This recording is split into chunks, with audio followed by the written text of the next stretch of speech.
To add a REST API using an AWS Lambda function, we can run the Amplify add API command. For the type of service, we'll choose REST. The API that we'll be creating will be fetching a list of people, so we'll call the API People API. For the path, we'll give it a path of /people. For the Lambda function data source, we'll create a new Lambda function. Next, we're asked for a label for the Lambda function. We'll call this People function. And for the name of the Lambda function, we'll also call it People function. For the function template that we'd like to use, we'll use a Serverless Express function. Next, we'll be asked if we'd like to edit the local function now. We'll choose yes. This should open up amplify/backend/function/people function/source/app.js in our text editor. In app.js, we'll see the code for our Lambda function. We'll scroll down until we see app.get/people. Right now, /people is returning an object with a success property and a URL. We'll go ahead and create a new array called people and hard code some data.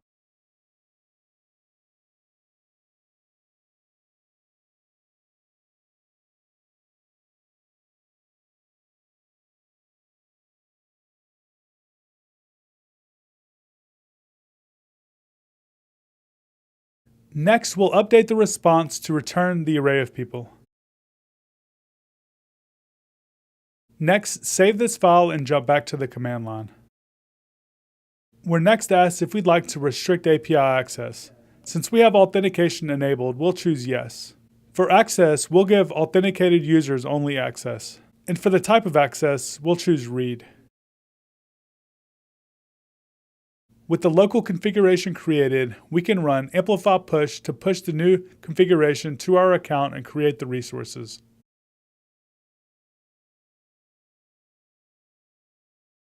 Once the resources have been created, open up app.js. Here, we'll first import API from AWS Amplify. In our class definition, we'll define an initial state of people and set it to an empty array. We'll create a component did mount lifecycle method that we'll call api.get, and here we'll pass in the name of the API as well as the path that we would like to fetch.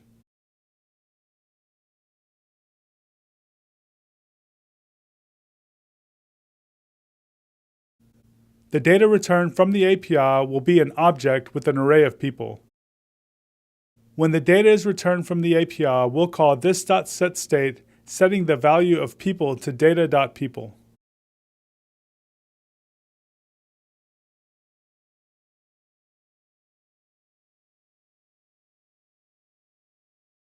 In our render method, we'll map over the people array, showing the person's name as well as their hair color for every item in the array.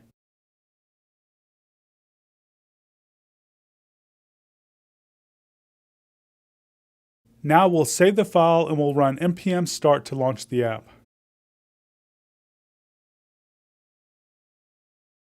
If everything is working properly, we should see the data rendered to our screen. Right now, our API is only returning hard-coded data. Let's update the API to fetch data from a third-party API.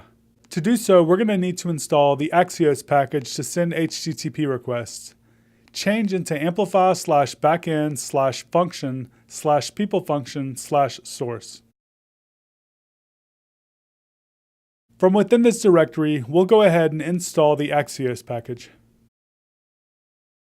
We'll next open app.js from the backend/function/people function/source folder.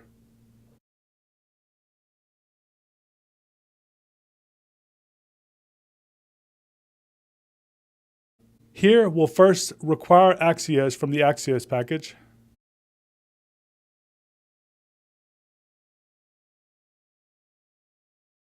We'll then call axios.get, passing in the URL for the open source Star Wars API.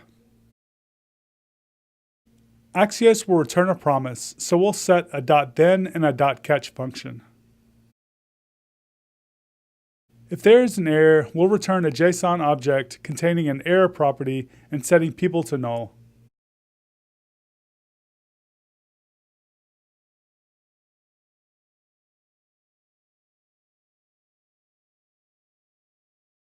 If it's successful, we'll go ahead and create a new variable called people, setting it to response.data.results.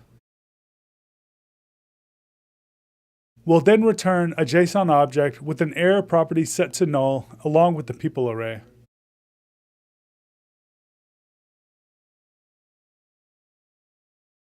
Since we've made changes to our Lambda function, we're going to need to run Amplify push again.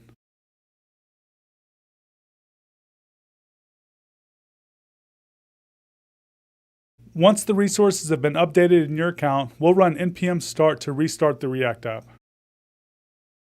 When the app loads, we should now see the data being returned from the StarWars API.